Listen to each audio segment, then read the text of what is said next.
And we're a go.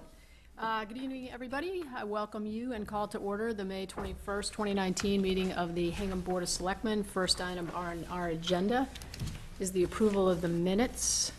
I actually have one change, and that is in the suggestions under the coyote awareness. Much as I would like to take credit for the school presentation bullet point, that belongs to my colleague Joe Fisher.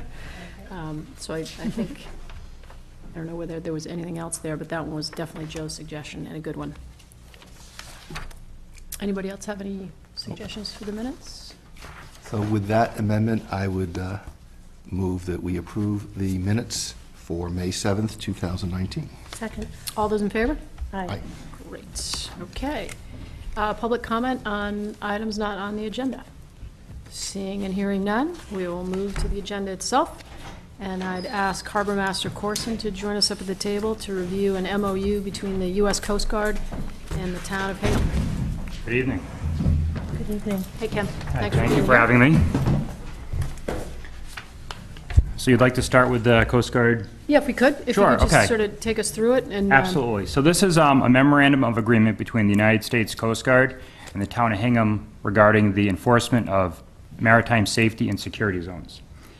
We've been under an MOA agreement with the Coast Guard now for roughly around 10 years. 4 years ago, we reviewed a document similar to this. Prior to that, it was a little bit of a different structure, but 4 years ago, we had a document very similar to this.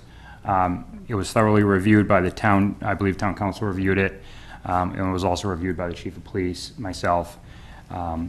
And what this agreement does, it's very technical, I think, when you read through it, and there's a lot of language in it, but to kind of break it down, it's really to enforce safety and security zones. Safety zones are something you would see for like an environmental purpose.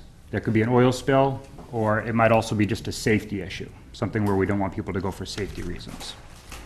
A security zone is a little bit different. That's to prevent injury to a vessel, a waterfront facility, and also to safeguard harbors and ports. This is important for Hingham because we have a large ferry terminal that feeds Boston. It's actually the largest ferry terminal that feeds Boston Harbor. On some days we have over 5,000 people that transit from Hingham into Boston. So this MOA allows us not just to train, because we can train with the Coast Guard on essentially anything, but what it would allow us to do is allow us to enforce either a safety or a security zone on our own vessel. And what does that mean by enforcing one of these? That would essentially mean stopping a vessel that's trying to come into that zone and inform them that they can't come into it. And then if they didn't listen to us, then they could be subject to an arrest. So that's essentially what this agreement is about, and it does a lot of description about the authority of the Coast Guard, the authority of the harbor masters, or the harbor master in town, the authority of the police department, and how we can actually take on this type of responsibility. And then it gets into the operational stuff, how these orders would come out, whether it's an emergency type thing or if it's a planned type of security or safety zone. So it kind of gets into all the details, communications, if there is a seizure of a vessel, who's going to take responsibility for it and so forth. So it kind of gets into all that stuff in the post-enforcement. There's no requirement at any time that the town has to. They can never tell us that we have to enforce something. It's completely voluntary. If we're able to help out, then we're able to, but we're never directed that we have to or anything like that. So nothing in this compels us to do anything, but it just gives us the opportunity, if there was the need to work jointly with the Coast Guard, that we could then enforce a safety or security zone. I see. Now, without this, there are things that we can do to enforce them, obviously, if there's a violation of state law and stuff like that. This just provides an added level of operational. Sort of integration with Exactly, yes. Questions from my colleagues? Larry's all set? Joe? You've got the Yes. memorandum of agreement. Where is an OP order defined? Yeah, so it's not really defined in there. What that is, that's an operational order. Yep. And that's something that would be given out by the Coast Guard in an emergency type situation. So if we had an incident that immediately took place, and we needed to put up an immediate security or safety zone around, let's say, a ferry. We did a drill last fall where we had an active shooter on a ferry. All agencies responded to it. In that type of situation, it wasn't planned, so then the captain of the port would be in charge of any incident like this, would issue an operational order, which would put that security or safety zone around that vessel. And then you have the IAP, or Incident Action Right. Plan, and that would be something where there's a planned security or safety zone. You could see this, for instance, tall ships, or fireworks night, something like that. When we have the fireworks in Hingham, we actually have a safety zone around the island. And, when vessels try to come into it, we just stop them, inform them that they can't do it, and then they move on their way. So that's an example of a safety zone that you might see in Hingham. So incident action plan is something where it's planned, and we're able to have a plan ahead of time. And then an operational order is something where it's an emergency type situation, and the captain of the port puts that out immediately. Thank you. Anything else? So I have two questions. One is, how does the chain of command work in a situation where you would be cooperating with the Coast Guard in one of the scenarios that you described? Yeah, so the chain of command will start with the captain of the port, who's a Coast Guard official in charge of the entire port. And then it works its way down. So for instance, he'll be in charge, and then he would issue orders to his vessels, and he would make, I don't want to say orders because they can't order municipal law enforcement, but they can ask us to help out in certain areas. And then they would put, for instance, that would come down to myself, and then I would make the decision as to, the conditions out there, the weather, the staffing on duty, capability of personnel, and stuff like that as to whether we can participate in that role or not. And then if we do, would be in charge of our vessel, making sure that we follow our policies and procedures and so forth like that. Okay. As much as I say myself, the chief of police is very much in tune to what's going on. I believe if he was here today, he would say he supports this. It does have other benefits to it, such as if we apply for federal funding, for grants and stuff like that, it's nice to be able to say that you have this type of an MOA with the Coast Guard. Okay. But And he's now- very much in the mix of the operations, especially if we were going out for something like this. Okay. It makes complete sense to me that being a community on the water, that we would coordinate our enforcement and safety efforts with the Coast Guard, and that there should be some sort of plan and agreement about how that works. So I completely, and it sounds like this is something that we've been doing now for years, right? Yeah, and we've never actually mobilized under Okay. this type of an agreement. It's there, we've trained for it, but we've never actually mobilized under it, Okay. to my knowledge, that I can think of. So the one other question I had was just on training, so that's on page 6 of the memorandum that you provided to us. So you mentioned that you felt that one of the benefits of the MOU or MOA was the ability to train with the Coast Guard. Ken, is there cost involved? Is there time involved? Can you kind of take me through is there an extra layer of training that would take place in order for us to participate in this MOA? Yeah, so there's really no extra level of training. We do routinely train with the Coast Guard. It is important to do regardless of this. They don't charge for any type of training. We actually have a training next week, which is 2 days, where we'll be going over different operational type stuff in regards to search and rescue on the water. So we're routinely trained with the Coast Guard. It's important for us to know how they operate, for them to know how we operate, so we can work together for different incidents. So they don't charge for it. We do have funding in the budget, so it's not going to cause a budgetary increase. We're already doing this type of training, so it's nothing that we're not already doing. It's nothing excessive. Okay. Did you have another question, Joe? No, I just note that it's a 4-year agreement, and it can continue on, but either party can terminate on 30 days' notice. Correct. So it gives us a lot of flexibility. Yep. Okay. The goal is not to compel anyone to Right. be involved in anything that they don't want to. Well, and I also appreciate the fact that while they're not indemnifying us, we're also not indemnifying them under the terms of the contract. So Yes. everybody's kind of operating on their own tub.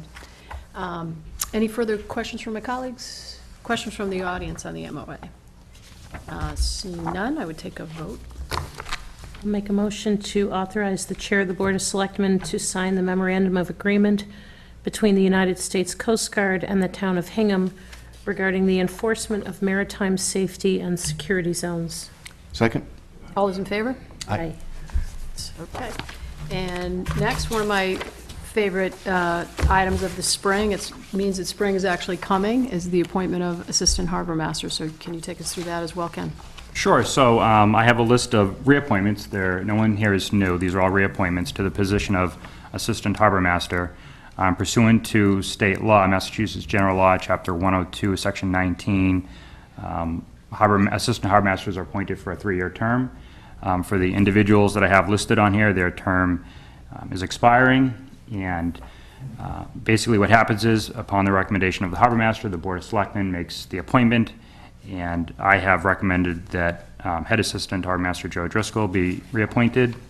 And for Assistant Harbormasters, Michael McHugh, Danny Souza, Jake Hanrahan, Connor Kennedy, Raymond DeBrew, Daniel Goldstein, and Max Goldstein be reappointed to that position. And can you just for the benefit of the public, could you tell us a little bit about what the Assistant Harbor Masters do during the summer? Sure. The Assistant Harbormasters, routinely what they do is they'll patrol the waters, and when I'm not out there, even when I'm out there, they'll work with me. They also operate the pump-out boat. They do the pump-out in World's End and throughout the town. If you're not sure what pump-outs are, that's the removal of human waste from the recreational boats. So it's an environmental benefit to the community. So they will be monitoring the waters, the vessels, enforcing state boating law, going to rescue people if they are in a situation and need assistance, and those types of tasks under my supervision. Great. Any questions from my colleagues on these appointments? I do. What is the background checks that's involved? Is there a query check? Yes, so all the assistants have been query checked by the police department, and just recently they're being done again by Human Resources. So it's being done as we speak? It's been done, and it's being done again administratively for putting them back onto the payroll. Okay. And just as a clerical issue, So you think that's has 22? someone checked that Danny Sousa's name is spelled correctly? I think it's S-O-U-S-A instead of Z-A? That's quite possible. We can The just vote make- list has been updated, yes. Okay, great. I don't have any questions, but I would just, as a boating family, I appreciate, and, you know, Joe, for your benefit, I think several years ago, when Ken first became the harbor master, he really focused on managing his budget in a way that he had resources skewed towards the boating season and more resources on the water. So what you see here is very different than it was before Ken came in, and just as someone who's out there on the water, this is a big improvement. The assistant harbor masters are available. They're there on the weekends. They're there at different hours. It's very helpful in a lot of ways, especially given the intensity of usage of a lot of the areas of the harbor, including World's End. So I just appreciate the work that they do and the way you manage your budget so that you have the resources on the water when the boats are on the water. Thank you. And Ken, Mary pointed out, these are for 3-year terms. Should it be on the vote list 2022? Is that correct in both cases? Yeah. Oh, for the next one? Yeah. Yes. So, So this should be 2022, and a term ending June 30th, 2022 for everyone. in both cases, right? Is that? Yes. Okay. Any questions from the public on Assistant Harbor Masters? Seeing none, ready to vote? So I move that we reappoint Joe Driscoll as Head Assistant Harbor Master for a 3-year term ending June 30th, 2022. And I would just note for this that subject to successful completion of the query review. Second. All those in favor? Aye. And I further move to reappoint the following Assistant Harbor Masters for a 3-year term ending June 30th, 2022. Michael McHugh, Danny Sousa, Jake Handrahan, Connor Kennedy, Raymond Abreu Jr., Daniel Goldstein, and Max Goldstein, again, subject to successful completion of the query review. Second. All those in favor? Aye. Great. All right. Excellent. Thanks. Thank you very much. Thanks, Ken. Good luck. Good luck with the start of the season. Thanks. Okay. Next up are our Selectmen Liaison assignments. You know, I'm not sure what we've done in past years, but we have it on the agenda tonight just to let you know what primary areas of responsibility each one of us will be covering. So if you have a question about that area of responsibility, or you are the department or committee looking for some help from the Board of Selectmen's office, you could feel free to reach out directly to one of us, certainly to the office as well. But Mary has agreed to be the primary liaison for accounting, assessors, audit, Board of Health, Capital Outlay, DPW, Hingham Light, Plymouth County, Town Hall Study Committee, Water Supply Committee, and Hingham Water. Joe Fisher has agreed to take primary responsibility for affordable housing, cable advisory, compressor station, cleaner, greener Hingham, community planning, CPC, HDIC, elder services, harbor development, the master plan committee, and police. And as chair, I will take on the advisory committee, Bear Cove Park, education, fire, the forecast group, the library, recreation, South Shore Country Club, and Veterans Affairs. It's, you know, we all work together collaboratively on all this stuff, but particularly because of having a 3-member board, we sort of need a point person, and that's what these liaison assignments are meant to address. Did you, either one of you, want to make any comments on this? No. Okay. Anybody from the public have any questions? My 3 public people over there. Sally, no questions? Okay. All right. Take a vote. So I move that the board accept the Selectmen Liaison assignments as presented. Second. All those in favor? Aye. All right. Okay, so there are a couple things listed on the agenda that we are going to take up next time. Discussion of potential approval of proposed DPU case 1929. We are still in talks and negotiations with Aquarian and the Attorney General on that, so nothing further to report on that tonight. And the charge of the Water Company Transition Evaluation Committee, that continues to evolve. We are going to be interviewing a number of candidates for that particular committee this coming Thursday. And just as a sort of general note, we are in full swing with our talent bank interviews. We really, really appreciate the numbers of citizens who have stepped up to ask to be considered for a variety of committees and commissions. And, you know, we say it all the time, but without your support and participation, we aren't the town we are now. So we will be conducting those interviews along with the moderator over the next several weeks, and we'll let folks know about committee assignments shortly. Okay, we've got a number of votes. The first one's off, right? Mm-hmm. Okay, so we'd move to number 2. This one's off. I'll make a motion to waive the building permit fee. Oh, sorry. Oh, sorry. Yeah, no, that was my fault. You're right. Okay. I'll make a motion to waive the building permit fee associated with the Harborwalk Historical Signage Project. Joe, just for your information, when they're building permit fees for municipal buildings, school properties, it's kind of like one part of Hingham paying another part of Hingham. So it's been the board's practice that we waive anything that's intermunicipal. Yes, I'm familiar, having had the experience on the second floor of getting these requests. So I would second that motion. All those in favor? Aye. Someone like to move to the DPW vote? Would you like any background, or I Yeah, can yeah, explain if that'd be there's great. any? And Steve Messenger from DPW is also here to Oh, answer great. any questions good. if possible. But this is a request from DPW to repurpose $27,000 of FY19 operating funds to be able to purchase a 2006 Kenworth tractor in good condition to be used at the transfer station. It would be replacing a vehicle that's 29 years old, I believe, right now.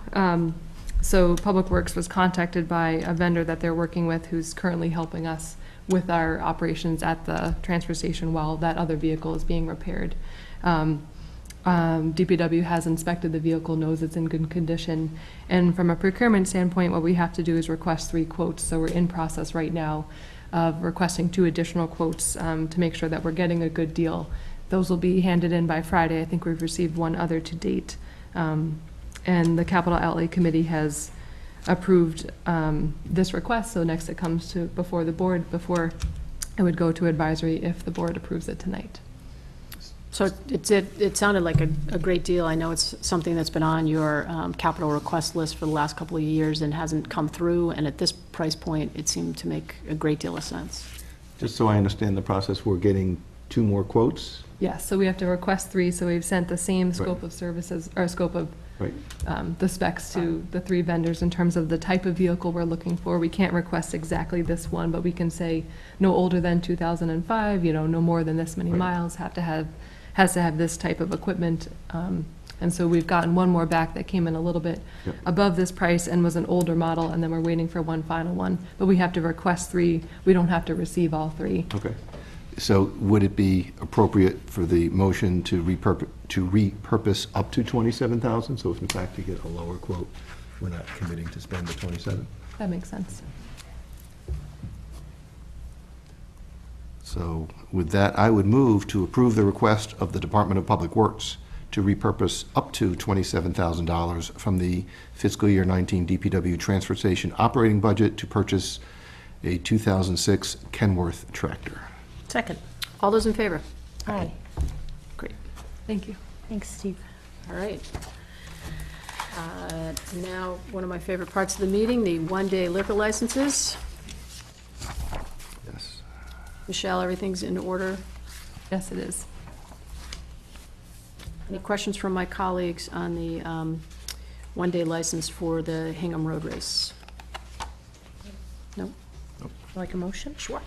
I'll make a motion to approve the issuance of a special one-day wine and malt beverages license to Edward O'Connor on behalf of Cambridge 5K for the first annual Hingham Road Race to be held at 18 Shipyard Drive on Sunday, June 9th, 2019, from 11 a.m. to 2 p.m. Second? All those in favor? Aye. Okay, and then we have a one-day liquor license for Hingham Little League.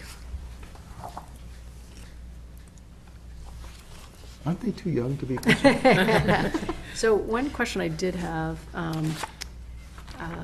was just whether there's a fencing plan or a, because it's at Lynch Field, so do you know how it's going to be set up at Lynch Field? Let me see. Sometimes, like, you know, when it's at Derby Street, for instance, they'll provide us with Exactly. like a sketch, so we sort of know how the crowd would be controlled and how the alcohol would be I cordoned knew- off. They do have a tent that's going up. A tent, for s- okay. For seating in case of rain. Let's see. I know the chief did review this with them. Okay.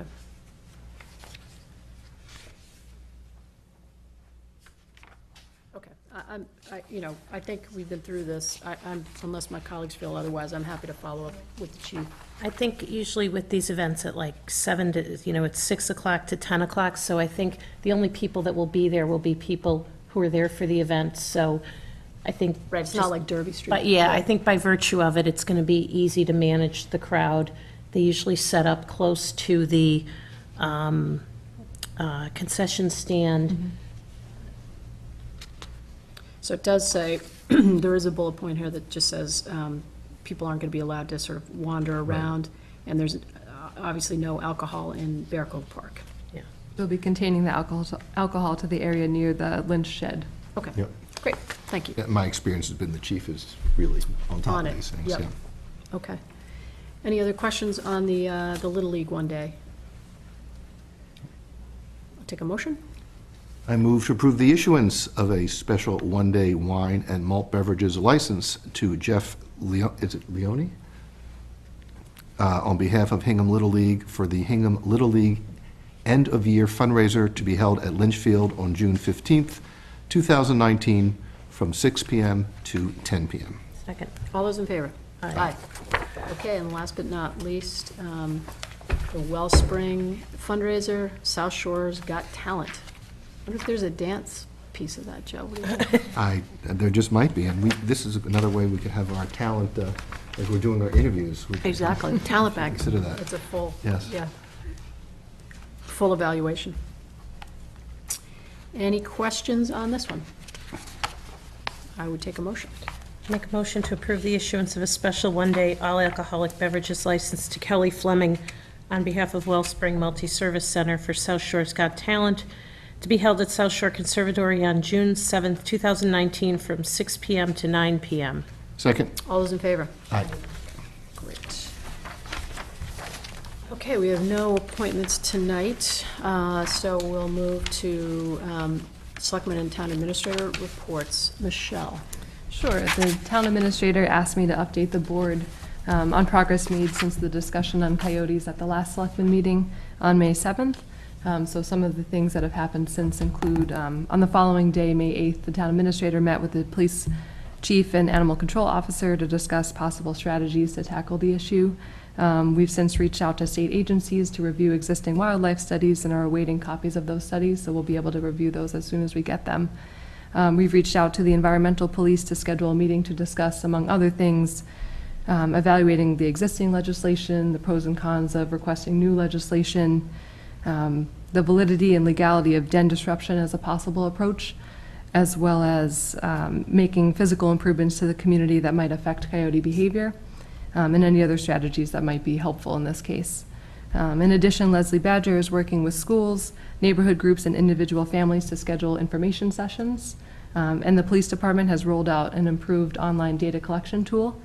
If folks have a non-emergency coyote sighting to report, we would encourage everyone to go to hpd.org/coyotes and fill out the report a coyote sighting form that's at the bottom of that page. They've also posted a lot more information about coyotes and some guidance, but we just want to remind everyone to please only call 911 if there's an emergency situation in which there's an immediate threat to humans.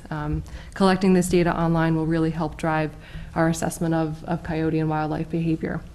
So I think that is the update for now. We've also posted that information and posted the link on the town's Facebook page.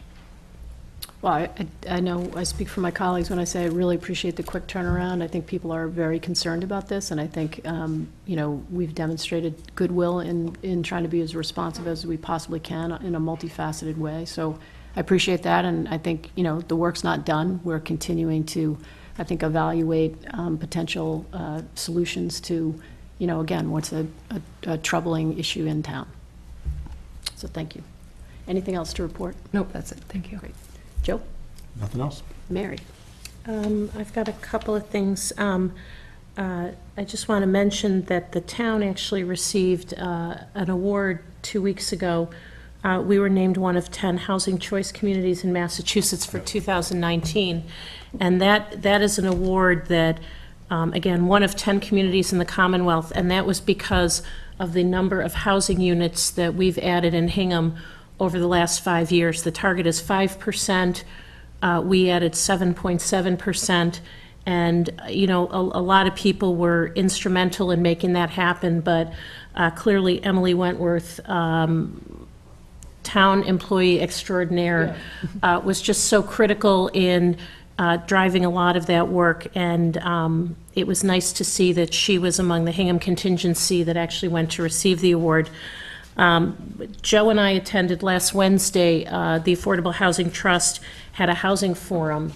They were kind enough to allow us to mention this to talk about progress we've made, but I just want to thank Tim White and the Affordable Housing Trust. It was, there was a really informative presentation with a lot of data that I think was very compelling.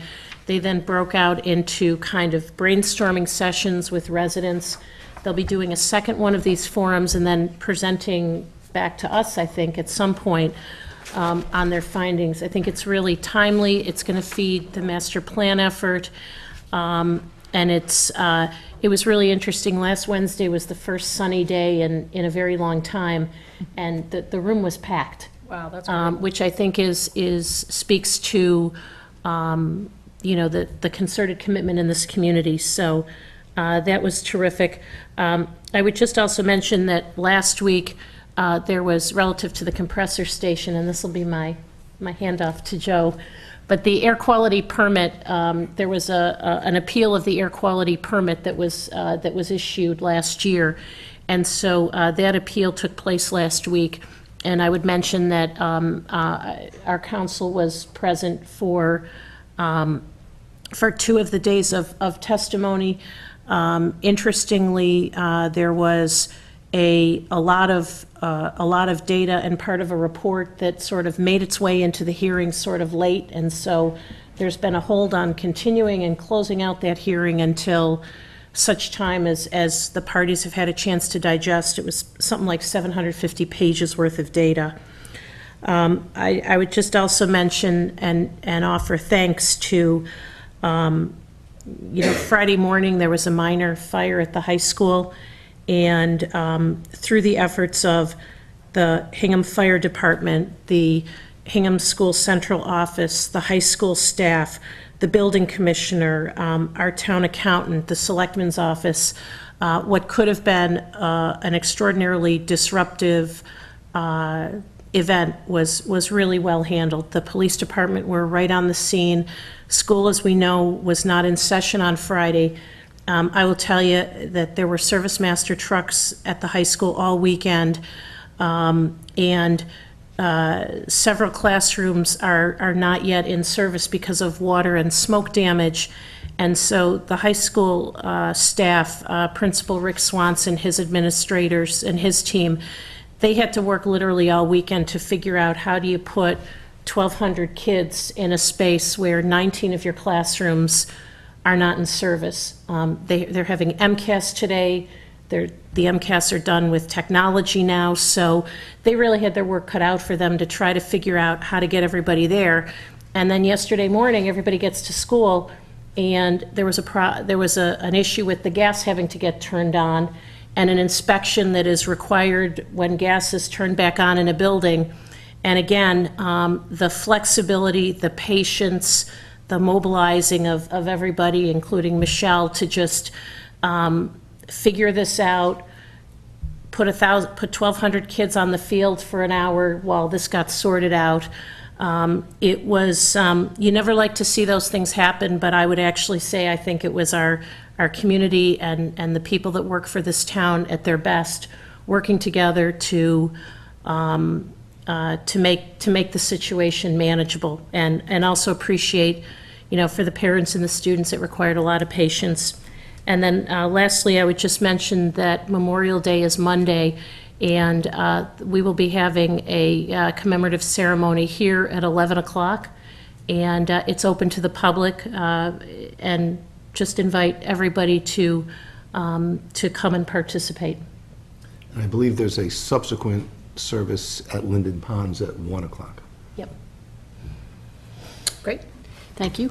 Follow up on a few other community announcements that have taken place over the last several weeks. I don't know about the two of you, but it just seems like the community comes alive in the spring. People are outside.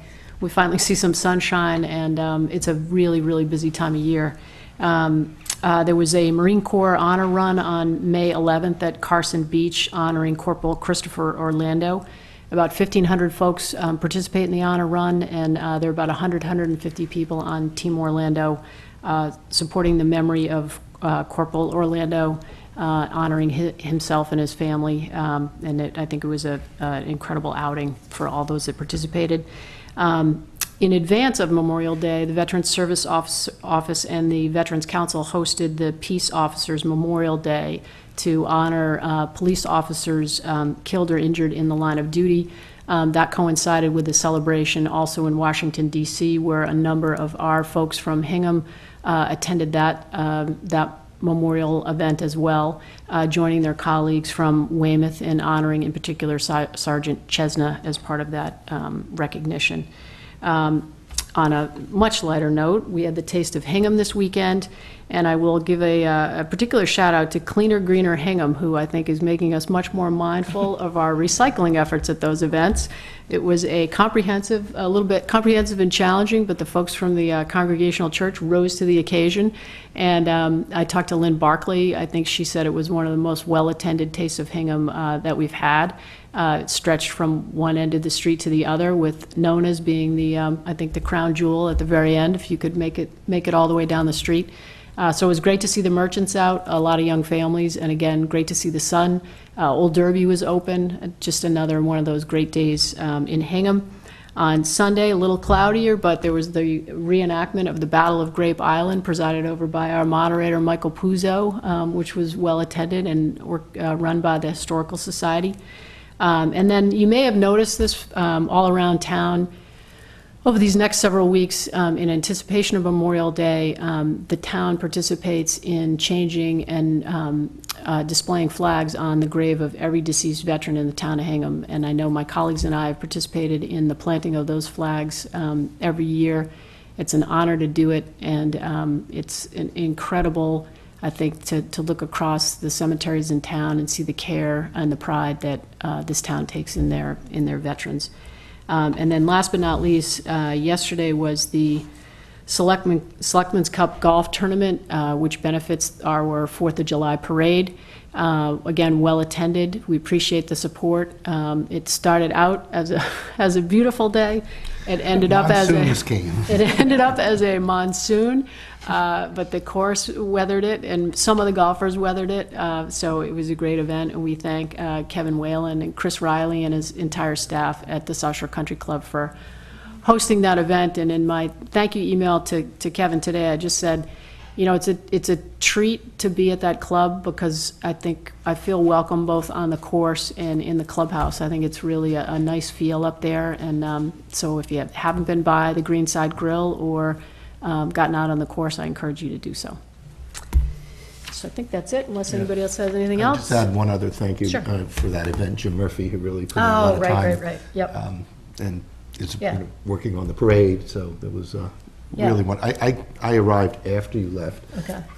And people were a little wet when I was Yeah, and I mean, speaking of that, the many members of the 4th of July Parade Committee gave up a lot of time yesterday to make it really a wonderful event, so. Yes, thank you. It's good stuff, yeah. All right, we're all set. I would take a motion. I move that we adjourn. Second. All those in favor? Aye. Good night, everybody. Good night, everybody. Thank you. Thank you.